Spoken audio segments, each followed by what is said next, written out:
don't think so much. You might overlook the obvious. You might see past all that you've achieved. Don't move so quickly. You might overstep the moment. You might miss all the beauty you're creating. One can wake up, get dressed, walk out the door thinking that they're on their way to a someday achievable, brilliant finale, and simultaneously fail to understand the miracle of the now. It's in what you're doing now, who you're helping now, what you're becoming now. Your miracle is now. And you can't see your impact because it materializes behind you as your back is to it and you step toward those distant horizons. There's a direct link between always wanting to be better and never feeling like you're good enough. If you don't properly compartmentalize the two, you'll always be chasing something you can't obtain while you walk right by the brilliance you're piecing together in real time. That carrot just outside of reach for the runner on the treadmill. And I'm not saying your goals and aspirations aren't incredible. I'm not saying you aren't one in a million. I'm not saying you won't shock, change, add unparalleled value to the world. No, that's most certainly possible. But I'm saying you're doing that now, too. Like, right now. You're not on a trajectory to someday be one in a million. You are one in a million on a trajectory to live life fully, to further expand, explore, as you should. But let's not lose perspective along the way. It's hard to watch someone who has changed your life feel like they're not good enough. It just is. It's hard to watch something so beautiful feel like they must first evolve before they're worthy. And it's like, sure, I get it. We celebrate visible, tangible successes, the innovators and CEOs, world-class talents, people who have built the present and will build the future. But notice, there are no ceremonies for the ones who lift others up every day, who lead by example, who show up again and again when they're going through their own private hell. There are no record books for them. But I'll tell you what, if there were, you'd be there, and if I could remind you of that every day, I would. The small things you do not feel so small to those around you.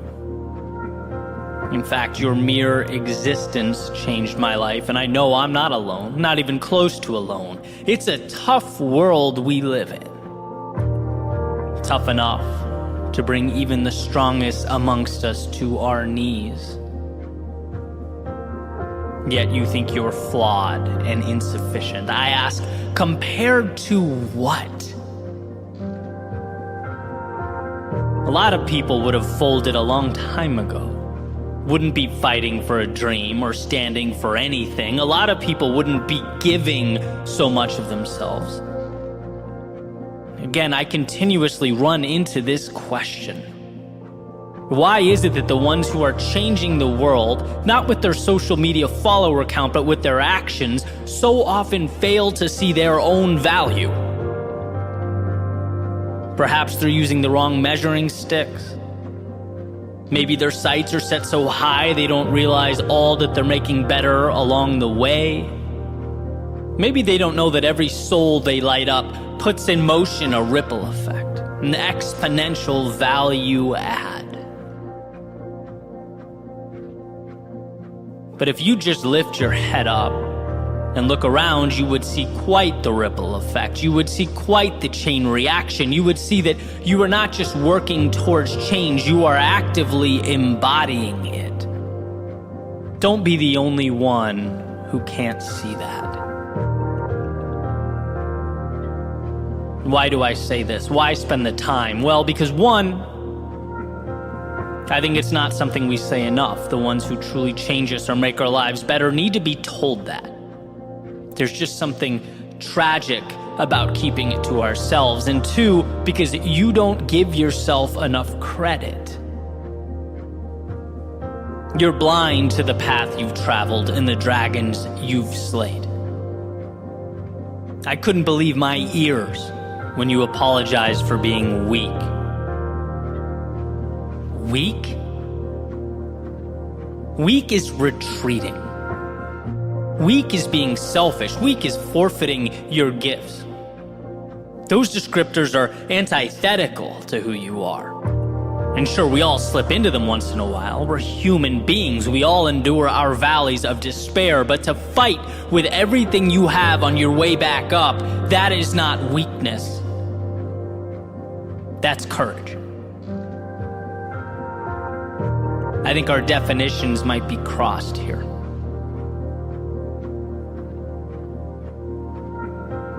See, I'm a firm believer that absolutely we have to be our own greatest critics, no doubt. But the value in that, the expectation, is that it's coupled with a commitment to also be our own greatest allies. Are you? Are you your own greatest ally? Because sometimes I'm not so sure. Do you see how much light you bring to the world? How much better people around you are when you enter a room and smile, when you listen to them and their problems, when you inspire them by making decisions with so much at stake, when you don't let the hardship of your past keep you down. And I know how hard it's been. I'm telling you this because maybe you don't know. Maybe you talk so much about what the future will be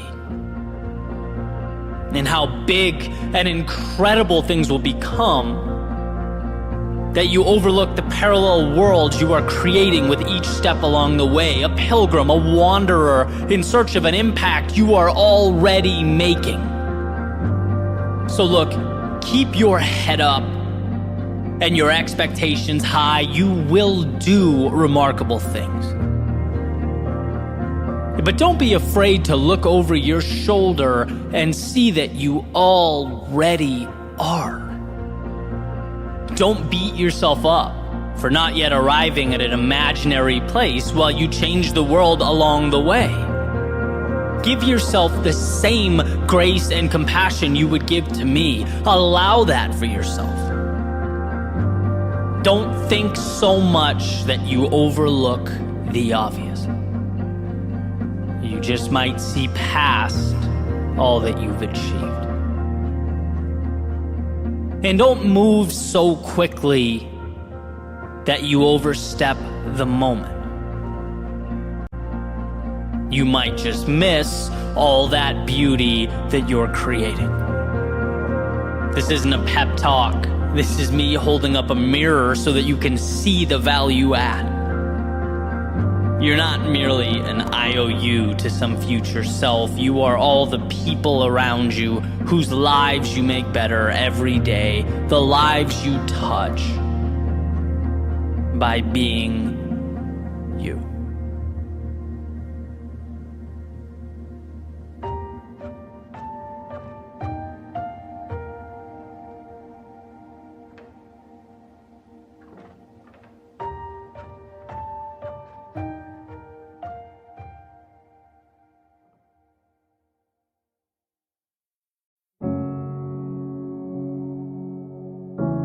There's a quote that states, life is 10% what happens to you and 90% how you react to it.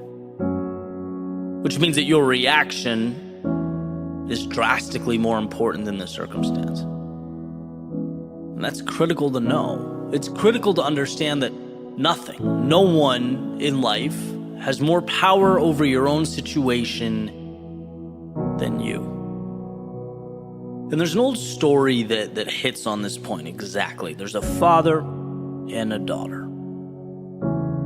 And basically the daughter's complaining. She's complaining about life, how difficult things are. She doesn't know how she's going to make it in whatever it is she's doing. I mean, the bottom line is she's tired of the day-to-day, right? And her father gets this idea. He says, come with me into the kitchen. And he gets 3 pots of water, puts them on the stove, and turns the burners on. As soon as they start boiling, he drops a potato in the first one, an egg in the second one, and some coffee beans in the third one. And after some time goes by and they boil a little bit, he pulls them out, right? He puts the potato in a bowl, he puts the egg in a bowl, and he takes a ladle and he puts some of the coffee in a cup. And he says, what do you see? She says, well, I see a potato, I see eggs, and I see coffee. He says, yeah, but look closer. There's more there. Right? And she goes and she touches the potato and it's now soft. Then he hands her the bowl with the boiled egg. Right? She takes the shell off and breaks it open. She sees that it's hard inside. Then finally he asks her to take a sip of the coffee, and she smells it. She takes a sip and a smile comes to her face. She says, so what does all this mean? What are you trying to say? And he says, well, the potato, when I dropped it in the water, it was rigid, it was tough, it was uncompromising. But in the boiling water, it became soft, weak. Then you have the egg that was basically the opposite. This delicate layer protecting a liquid center, and the boiling water made it hard. And then there was the coffee. That wasn't just changed by the situation. It created something new. It took the same adversity and used it as a lever to bring something beautiful into existence. He then looks at his daughter and says, look, when things become challenging, when things become difficult, which one are you? What's your approach? See, maybe the question is not about how challenging the situation is, right? Maybe we've been asking the wrong question. Maybe it's, how do you transform yourself and by default, the world around you? How do you take your strengths, your values, your loves, your joys, your happiness, and let that lead you into something bigger? When life gets hard, and it does, what do you become? I always remind myself, we are not defined by life at peak state. As much as I wish that were the case, right? We're not shaped by the easy days or the times that we floated by.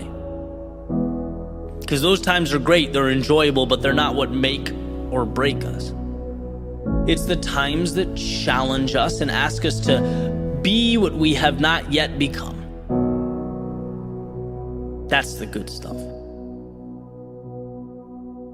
And this is another one of those, simple but not easy type things, because on paper it makes sense, it's understood. But it's an outlook that manifests over time. It's slowly stacked piece by piece and brick by brick, realizing that every situation provides you with tools to make something out of an apparent nothing. And then it waits, right? Because fate is in your hands. And I can certainly think of, times in my life, that's one of the reasons I love these stories. I can reflect where each one of those pots of boiling water was relevant, right? I can think of times I was too headstrong, like the metaphorical potato. I thought success would be easy. I thought projects would be simple to execute. I spent months doing things that just weren't good because I didn't ask, what does the world need? I asked myself, what do I want to give the world?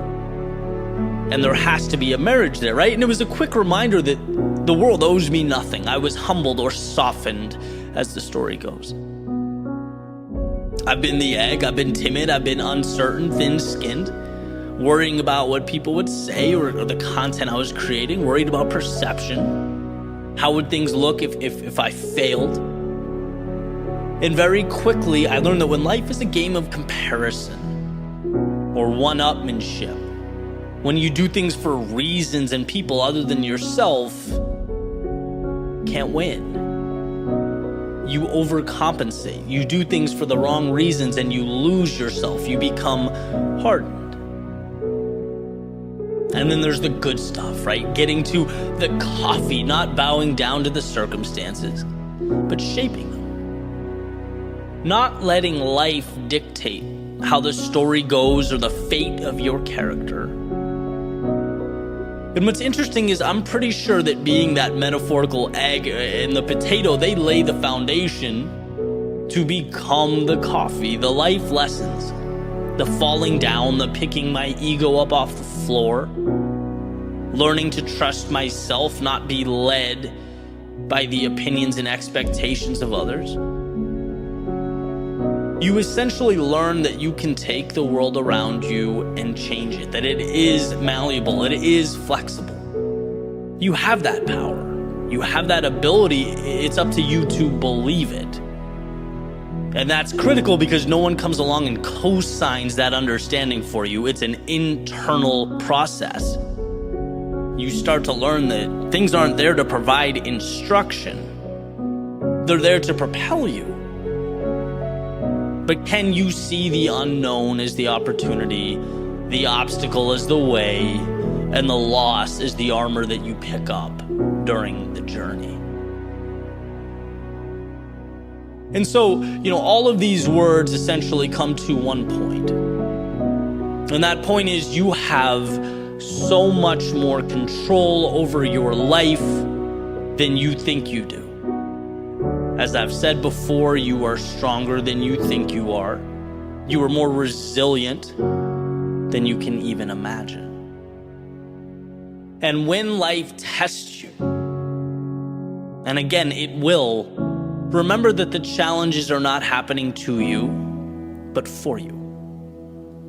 The world isn't taking away what you have, it's giving you what you need. So long as you're willing to adapt with it, to grow, expand out, because you not only have the ability to change yourself, but the world as well.